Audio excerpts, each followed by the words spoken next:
L'avion de transition de la politique haïtienne continue de se promener dans le ciel d'Haïti, 40 ans.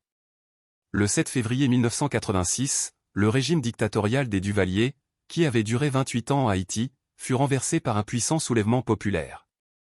Dans les rues résonnaient les cris de liberté, à bas le régime des tontons macoutes. La queue du macaque est cassée. Vive la liberté! Vive la démocratie! La population haïtienne espérait alors monter à bord du train de la démocratie, où les droits fondamentaux des citoyens seraient garantis par la Constitution de 1987 et par les lois de la République. On croyait aussi que les citoyens s'acquitteraient de leurs devoirs avec responsabilité et bienveillance. Hélas! Dans un régime démocratique fonctionnel, le citoyen, les organisations de la société civile, l'État et le gouvernement issus du régime politique devraient chacun jouer pleinement leur rôle. Là encore, grande déception. Dès le lendemain du 7 février 1986, les politiciens haïtiens, drapés dans leurs costumes de division et animés par un amour démesuré du pouvoir, ont embarqué le pays dans un avion de la transition qui erre dans l'espace depuis 40 ans. 7 février 1986 – 7 février 2026. Sans jamais atterrir. Pire encore, cet avion présentait dès le départ un moteur défaillant, produisant des bruits assourdissants et inquiétants.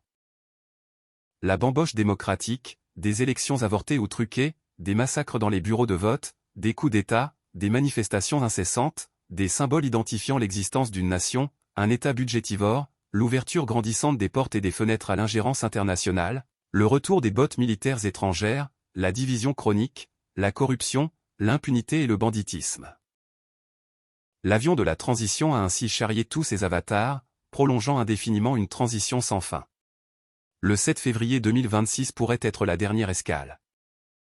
Soit un atterrissage en douceur ou forcé permettant à Haïti d'entrer définitivement dans un régime démocratique fonctionnel, avec des alternances régulières du pouvoir. Soit la poursuite de l'éternelle transition, de cette bamboche démocratique, une démocratie de mauvais goût à l'haïtienne. Reynaldo Rival. Citoyen haïtien et caribéen engagé. Président de l'initiative citoyenne pour le changement.